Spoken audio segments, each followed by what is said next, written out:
भोजन सबको रहे कराए, दान धर्म खूब किए जमकर। दिल में खुशियां नहीं समाए, न्योता देवताओं को दिए थे। राजा हिमांचल अवसर पाए, देवों का सम्मान किए। राजा हिमांचल शीश झुकाए, भोजन चलकर पहले कीजिए। नम्र निवेदन किए जाए, चले सहस उठ करके देवता।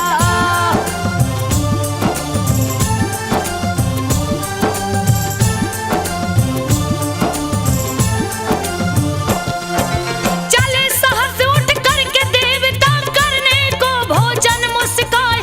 करके भोजन तृप्त हुए जब, कहने लगे बात समझाए। सुनिए राजन बात हमारी, जरा गौर से ध्यान लगाए। सती हो गई उमा भवानी, तुमसे कथा छुपी है ना।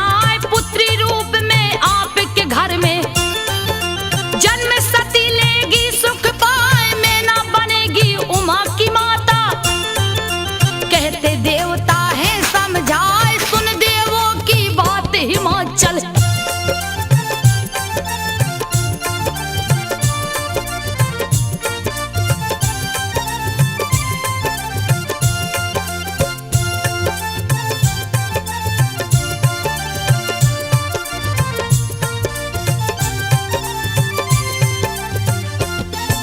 सुन देवों की बात हिमाचल, हो आनंदित रही मुस्काए। चल दिए स्वर्ग लोक को देवता, राजन को सब बात बताए। शयन कक्ष में गए हिमाचल, मैना बैठी नजर झुकाए। लगे बताने सारी कहानी, मैना रानी को समझाए। सुनकर मगन हो गई मैना, खुशी जिया में नहीं समाए। बीता समय हिमाचल के घर, खुशियां बाजा रही बजाए। पाँव हुए भारी मैना के,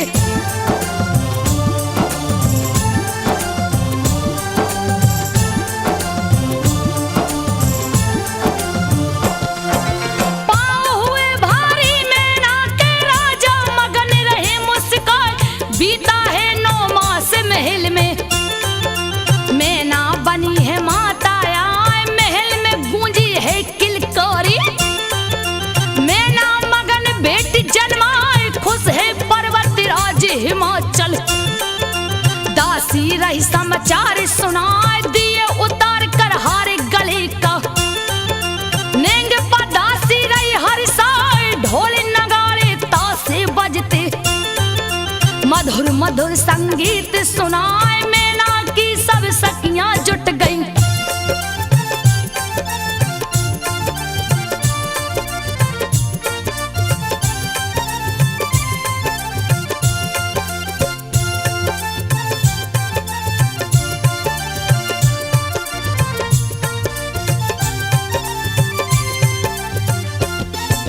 मैना की सब सखियां जुट गई। बिटिया को सब रही दुलराए, देख देख बेटी की सूरत।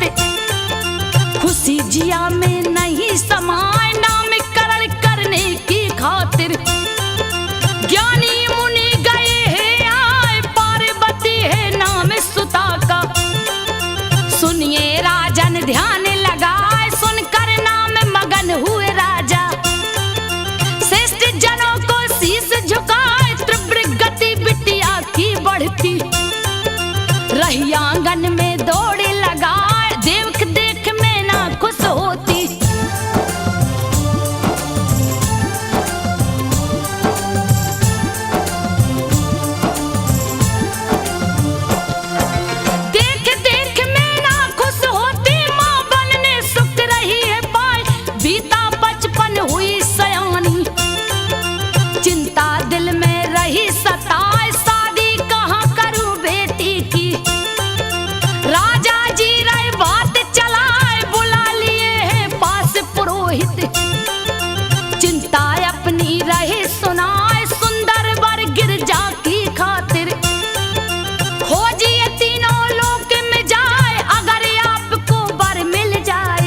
तिलक लगा देना हर साय पाकर आज्ञा राजा जी की।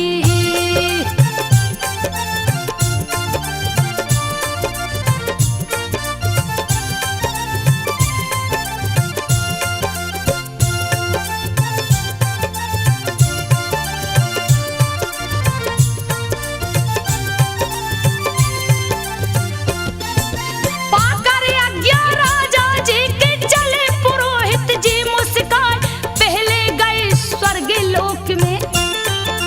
इंद्र से कहे बात समझाए शादी कर लीजिए गोरा से, सेहरा लीजिए माथ सजाए। सुनकर इंद्र लगे मुस्काने, कहने लगे बात समझाए शिव जी की खातिर गिरजा जी।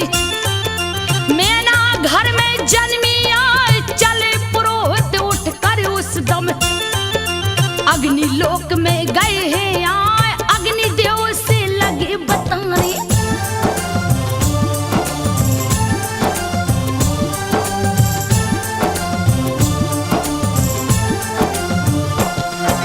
अग्निदेव से लगे बताने आने का कारण समझाए अग्निदेव शिव शंकर जी को। गिरजा का बर रहे बताए गए जहां भी राज पुरोहित। सभी रहे वही बात बताए थक कर वापस महल में आए। सारी बात कहे समझाए सोच में पड़ गए राजा हिमांचल। सब है विधि का लेख जनाए लिख जो किस्मत में बिटिया के। विधि का लेख टरेगा ना पार्वती को बुला लिए।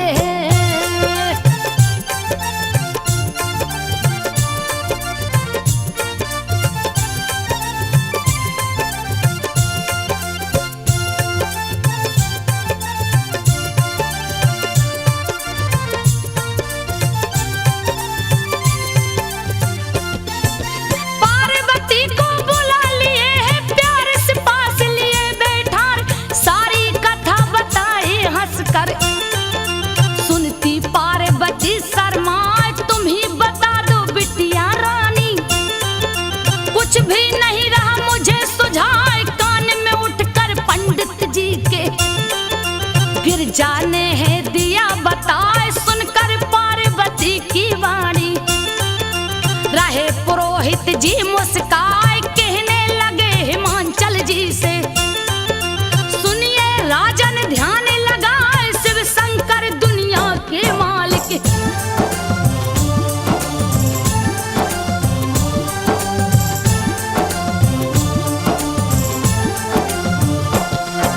शिव शंकर दुनिया के मालिक बर गिरजा के रहे जनाए। इच्छा है यही पार्वती की, यही नाम वो रही बताए। राजी हो गए राजा हिमांचल, कहने लगे बात समझाए। सुनिए पुरोहित जी अब जाकर शिव को दीजिए तिलक लगाए। चले पुरोहित साथ में नाई कैलाश पर्वत गए हैं आए। बैठे थे जहां ओ घड़दानी पी रहे गांजा धुआं उड़ाए। सगरी बदन में भस्म लगी है।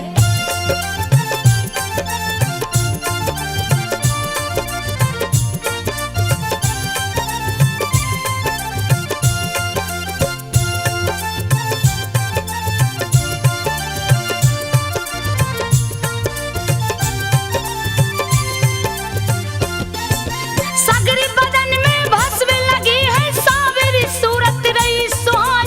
बम बम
कहो बैठो शांति बनाए, नाई सुन पंडित की बातें, सुनकर रहा बहुत घबराए, नजर पड़ी जब तक भोले की, पूछे पंडित से हर साय कैसे आना हुआ विप्र वर।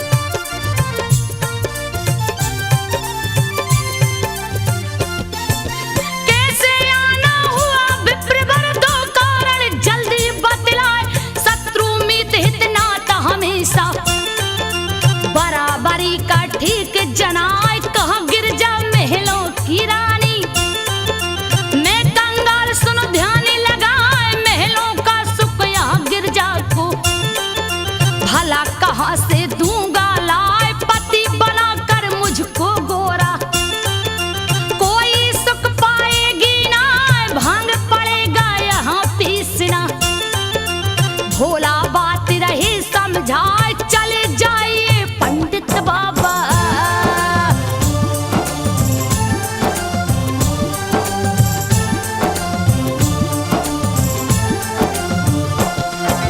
चले जाइए पंडित बाबा, भला इसी में रहा जनाए, पर पंडित नहीं बात को माने, भोला रहे बहुत बहकाए, तिलक के बाद कहाँ दक्षिणा, आप दोनों को दूंगा लाए, फिर पंडित बोले कर चोरी, व्यर्थ रहे क्यों बात बनाए, लगे बताने पंडित बाबा, आने का कारण समझाए, पर्वतराज हिमांचल जी की, सुनिए शिव जी ध्यान लगाए, बिटिया पार्वती एक भोली,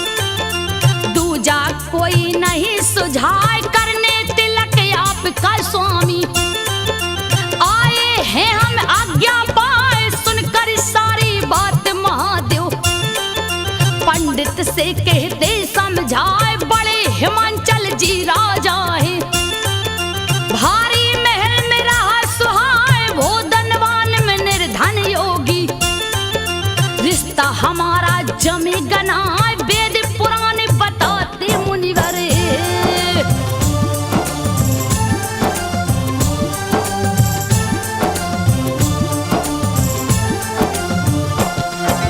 वेद पुराण बताते मुनिवर, सुनिए बात को ध्यान लगाए, नहीं चाहिए हमें दक्षिणा, लीजिए आप तिलक लगवाए, चुप हो हंसते ओ घड़दानी, पंडित तिलक रहा है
बहुते रही दिखाए घोर अन्याय पुरोहित जी ने। पार्वती संग किया बुझाए मिला भिखारी पति गिरजा को। रोती नैनन आंसू बहाए इतनी सुंदर बिटिया मोरी। भिखमंगा संग दिया लगाए 24 घंटा गांजा पीता।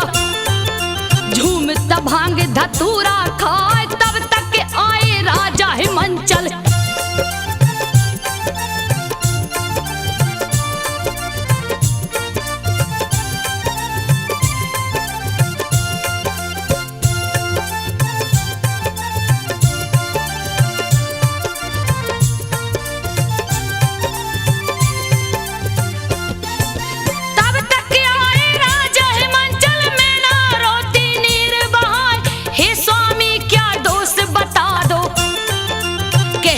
रानी है चिल्लाए कहते हिमांचल लेख विधि का। तारे कभी टरेगा ना बीता समय मधुर बेला का। पत्र दिए राजा भिजवाए शिव शंकर डमरू वाले को। दिए पुरोहित पत्र ले जाए पढ़कर पत्र हंसे शिव शंकर। रहे जिया में बोध लगाए श्रेष्ठ भवन खाने की वस्तुएं।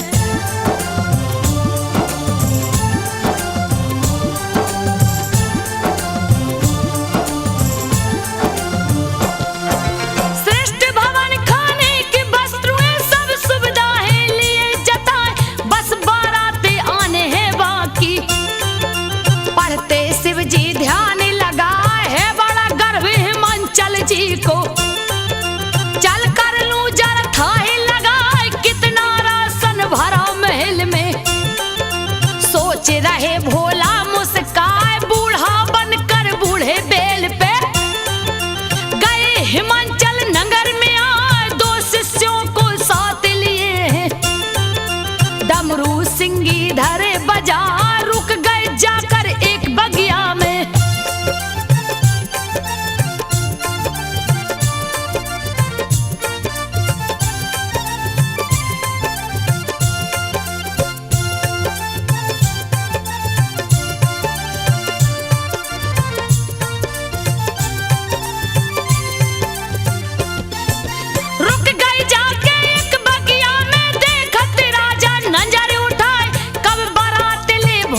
शंकर आएंगे नहीं रहा सुझाए बहुतों को भेजा राजन ने। रुकी बारात कहाँ है आए घूमत दूत बगिया में आया। पूछता बाबा से हर साय कोई बारात आपने देखी। सुनकर बोले शिव मुस्काए मैं ही हूँ गिरजा का दूल्हा। हम ही बाराती रहे बताए शिष्य हमारे साथ में 2 है।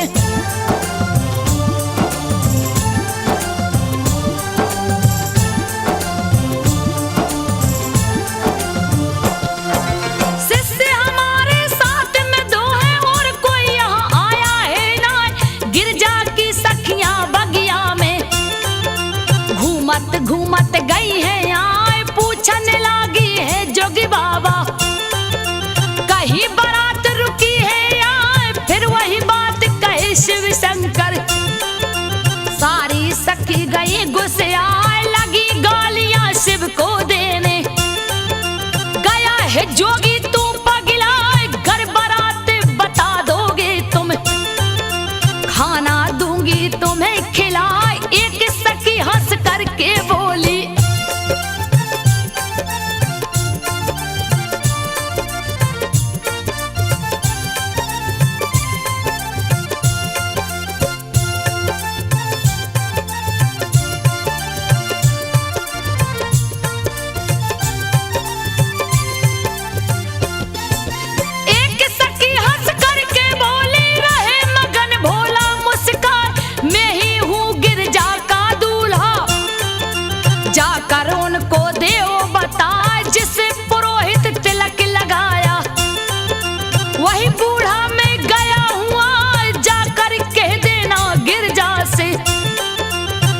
साफ तुम बात चिता लगी पीटने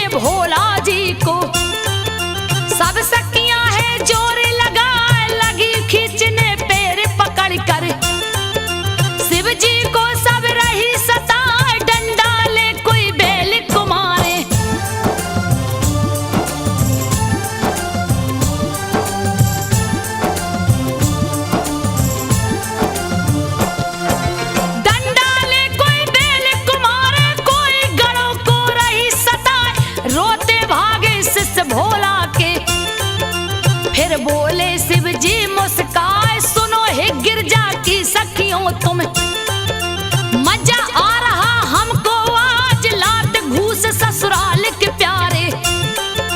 कहने लगे भोला हर साल जितना चाहो हमें सता लो, बुरा तनिक मानूंगा ना, आगे वापस शिष्य फिर दोनों। नंदी बैल गए हैं आए, शिव जी उन्हें लगे समझाने।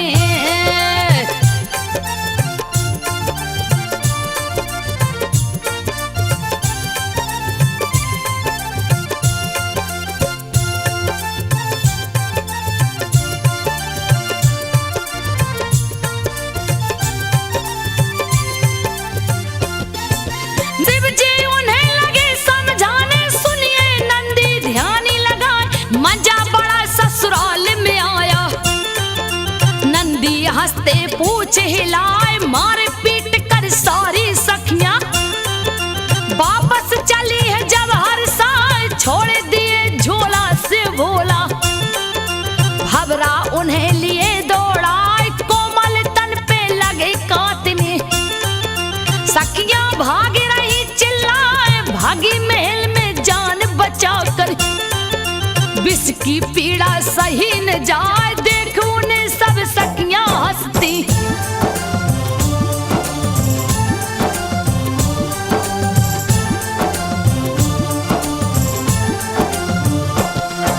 देख उन्हें सब सखियां हंसती, पार्वती भी रही मुस्कान, सारा हाल सुनी जब गिरजा, हंसती मुंह पे हाथ लगाए है अड़भंगी शिव शंकर जी।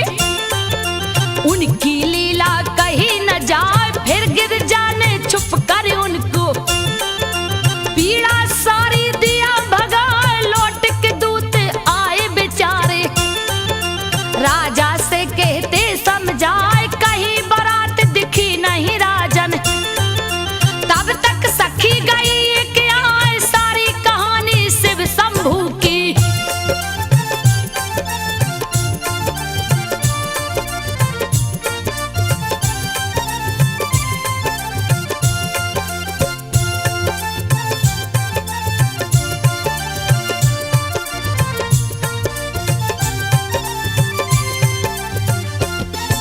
सारी कहानी शिव शंभू की राजा जी से रही बताए, बगिया में एक बूढ़ा जोगी, दो शिष्यों को संग बैठाए, अपने को गिरजा का दूल्हा, हंस हंस करके रहो बताए, सोच गए तब राजा हिमांचल, शिव शंकर है वही बुझाए, बड़े गुड़ी और बड़े सामने, पंडित जी थे रहे बताए, फिर क्यों ऐसा रूप भयानक, शिव जी बना गए हैं आए, किया पुरोहित ने है धोखा।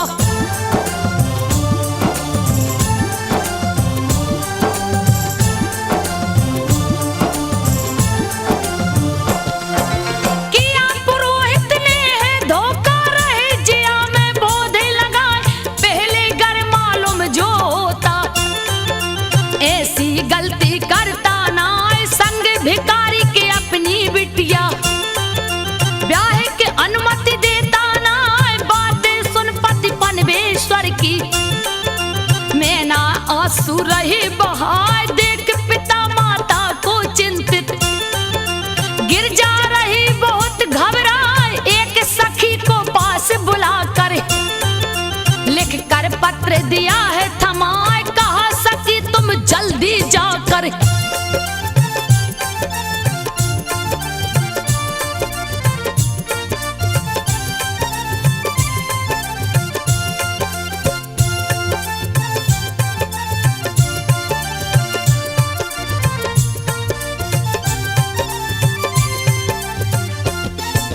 कहा सखी तुम जल्दी जाकर शिव को दो यह पत्र पढ़ाए, कह देना पार्वती आपकी, आपको दी है पत्र लिखा है शिव शंकर ओ घड़ीदानी, पढ़े उत्तर दीजिए हर साल, पढ़ने लगे हैं पत्र शिव शंभू, पढ़ कर रहे मगन मुस्काए है देव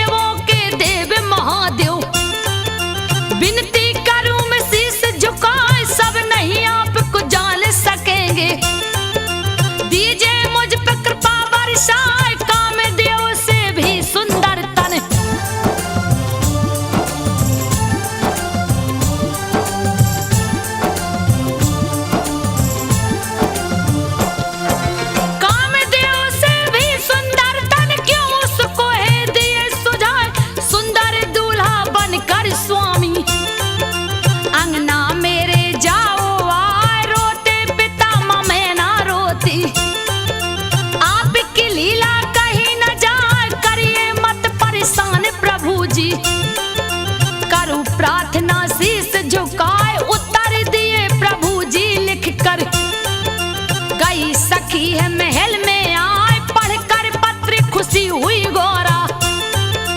भोला चले बारात सजाए, बूढ़े बैल पे बैठे बाबा।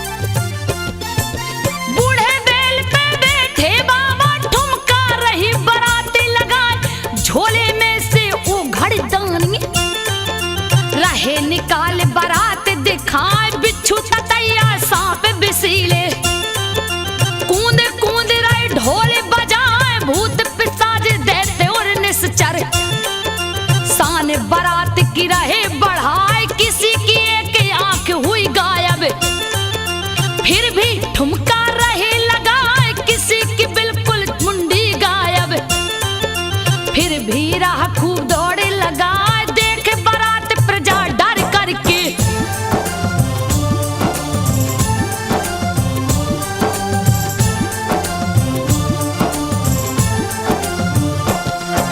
देख बारात प्रजा डर करके छुप गई अपने घरों में जाए।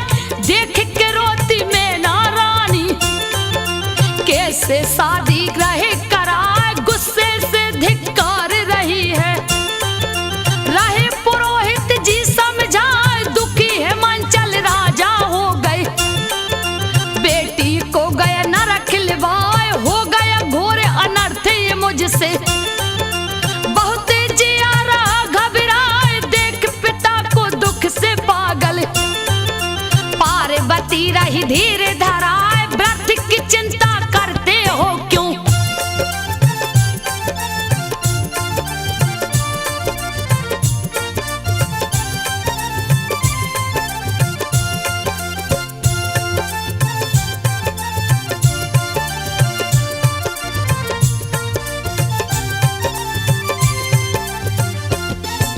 व्रत की चिंता करते हो क्यों? शिव जी लीला रही दिखाए, नहीं लगेगा पाप आपको। व्रत रहे हो क्यों घबराए? राजा जी के संग संबंधी उनके निकट गए हैं आए। कहने लगे हैं भ्राता पहले, योगी राज को लो आजमाए। कर लो परीक्षा पहले चल कर, नहीं तो भारी धोखा हो जाए। अगर बुराई नहीं कुछ उसमें, कर दो शादी तुम हर साल। चले परीक्षा शिव की लेने,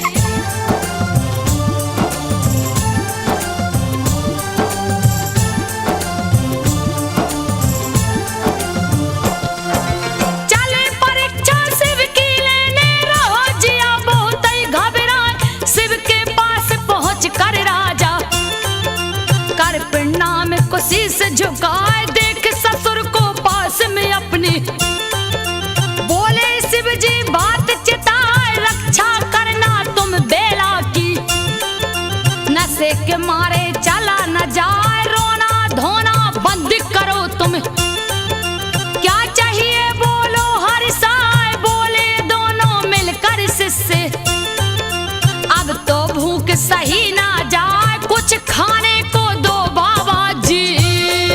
हाँ।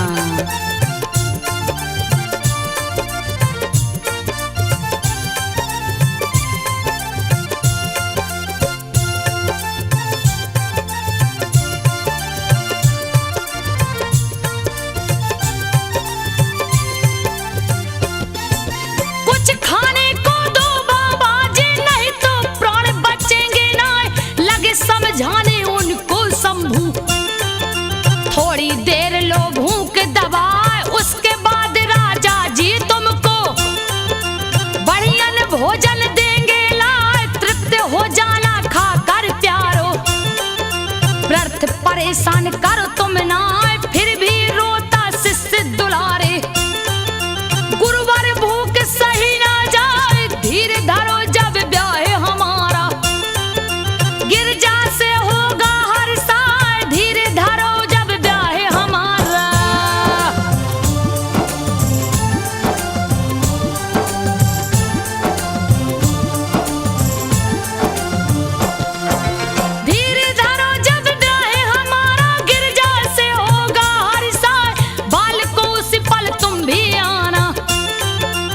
भोजन बढ़िया जाओगे पाए, अभी ब्याह में देर बहुत है।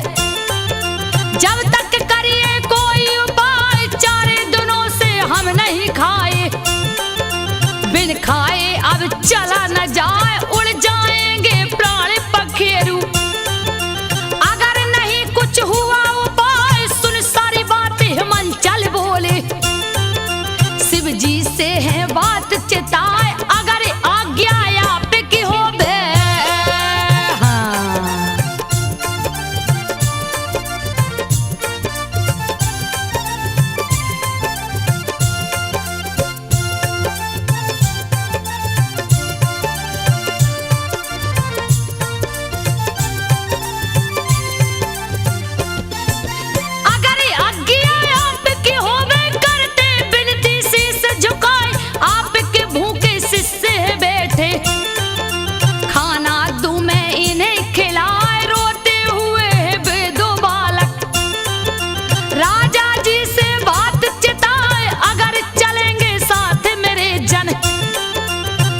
जाएंगे हम मुस्काए, वरना यूं ही रोते रहेंगे।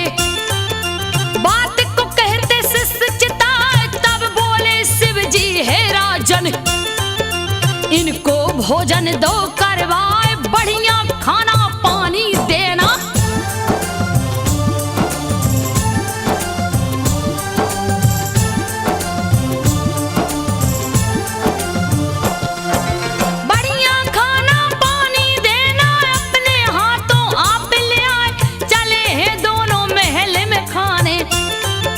राजा जी को साथ लेवाए, खाना खाने बैठे दोनों। खाना आया थार सजाए, एक ही बार में सारा खाना। खा गए दोनों जी ललचाए, और मंगाई राजा खाना। कहते दोनों बात चिताए, फिर खाना आया दोनों को। दोनों खा गए तुरंत उठाए, और भोजन राजा।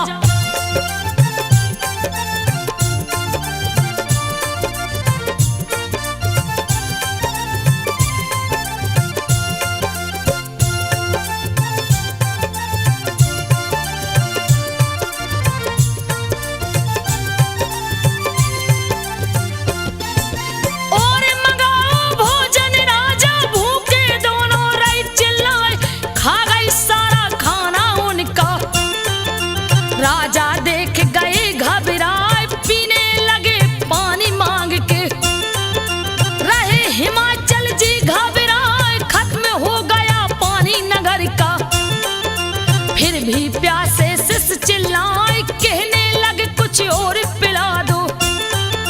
कच्चा अन्न ये दिखे दिखाए, खा गए दोनों एक ही बार में।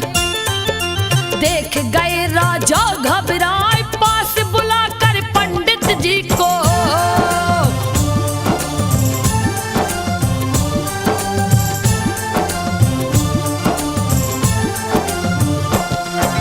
पास बुलाकर पंडित जी को लगे पूछने, हे मुनिराय सत्य बता दीजिए तुम मुझको।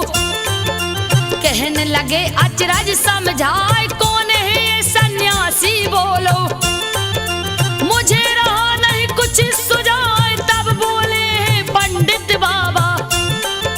शिव जी शम गए हैं आए, आपकी पुत्री जगदम्बा है। धन्य है आप इसे जन्माए, फिर भी नहीं संतुष्ट हुए हैं। पूछने लगे उमा से जाए, बेटी मुझको सत्य बताओ।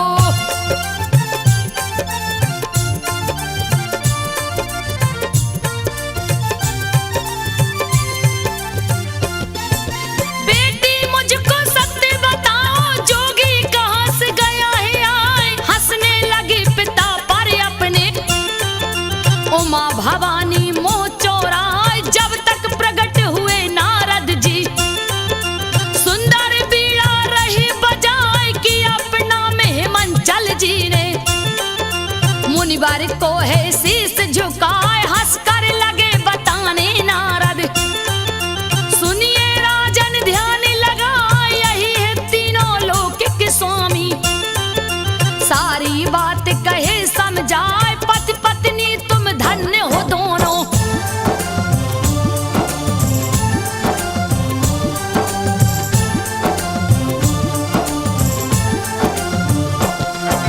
पति पत्नी तुम धन्य हो दोनों, दिए सत्य का ज्ञान बताए, आदि शक्ति माँ जगदम्बा है।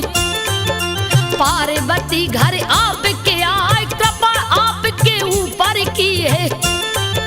सुनिए राजन ध्यान लगाए, चूर हुआ अभिमान तुरंत है। चले है राजा शीश झुकाए, पहुंचे वहां जहां शिव शंकर जी। खेल मदारी रही दिखाए, हाथ जोड़ कर राजा बोले, हे शिव जी दो दया दिखाए, भूल हुई मुझसे बड़ी भारी।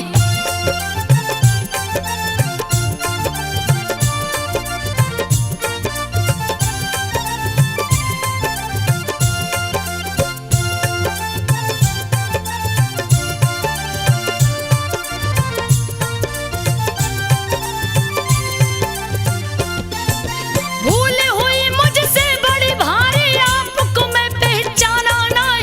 लज्जित राजा शिव से बोले, शरणागत को ले उठाए, मगन हुए शिव शंकर उस दम। कहने लगे बात समझाए, अहंकार हो गया तो तुमको। राजा खड़े हैं मोह लटकाए, बोले शंभु मैं खुश हूं तुम पर। मांगो बर मुझसे हर साए, हे भगवान अपराध क्षमा हो। अपना भक्त लो हमें बनाए, अब नहीं गलती मुझसे होगी।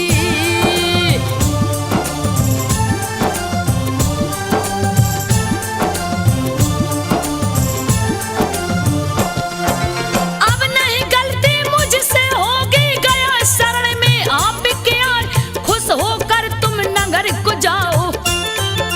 मंडप जाकर ले वो सजा है, ब्याह की शुरू करो तैयारी। ले बारात में रहा हुआ, चल दिए राजा नगर को अपने। देखे भारी अचरज खाए, खाना पानी सबका जस तस। अपने जगह पे रहा सुहाए, चले बारात की अगवानी में। पत्नी सहत रहे मुस्काए, इधर बजा कर डमरू भोला।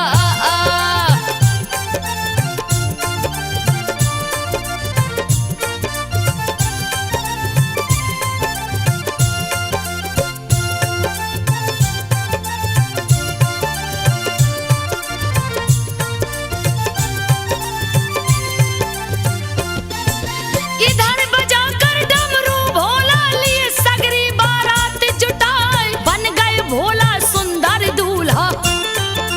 बैलों को भी लिया सजाए, रूप सुहाना शिव शंकर का। देख के मोहित मन हुई जाए, आगे आगे चल भोले बाबा। पीछे सृष्टि रही है आए, देखन बारात सब नर नारी।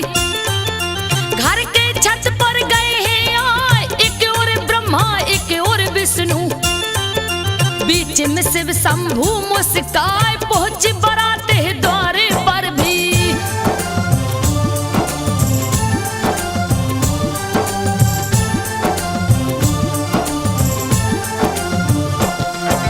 पहुंची द्वारे पर बारात भी, मंगल ध्वनि खूब है सुहाए, नारे नवेली संग सहेली। दूल्हा देख रही हर साए, तीनों लोकों में इतना सुंदर। दूल्हा कोई का होगा ना, परिछन लगी है मैना रानी। खुशी जिया में नहीं समाए, शुभ मुहूर्त तब ब्याह कले कर। गए पुरोहित जी हैं आए, शिव जी महल के भीतर पहुंचे। ब्रह्मा मंत्र रहे गाय, सज कर आई पार्वती जी।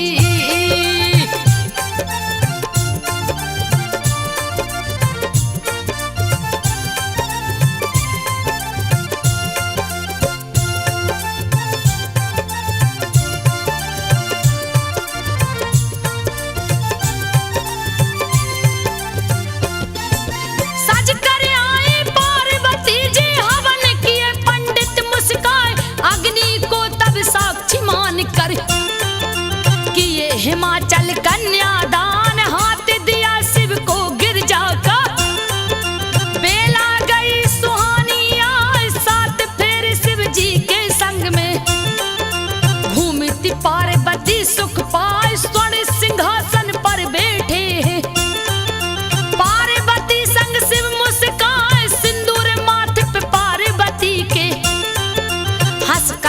जी दिए लगा कोहबर घर में गए हैं भोला।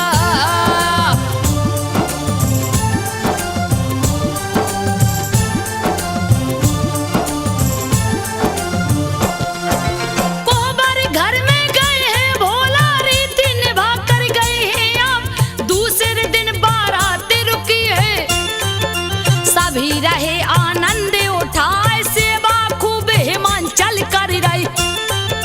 रिश्तेदारों का हरिसाए, तीसरे दिन भी हुई विदाई। कई बारात कैलाश में आए, किस्म किस्म के उत्सव होते। देवता ठुमका रही लगाए, चारों ओर आनंद हो गया। कीर्ति शिव की रही है गाय, पीता में लिखता शिव को मना करे। पीता में लिखता शिव को मना करे, श्री चरणों में शीश झुकाए। संजो आल्हा रही सुनाए, भक्त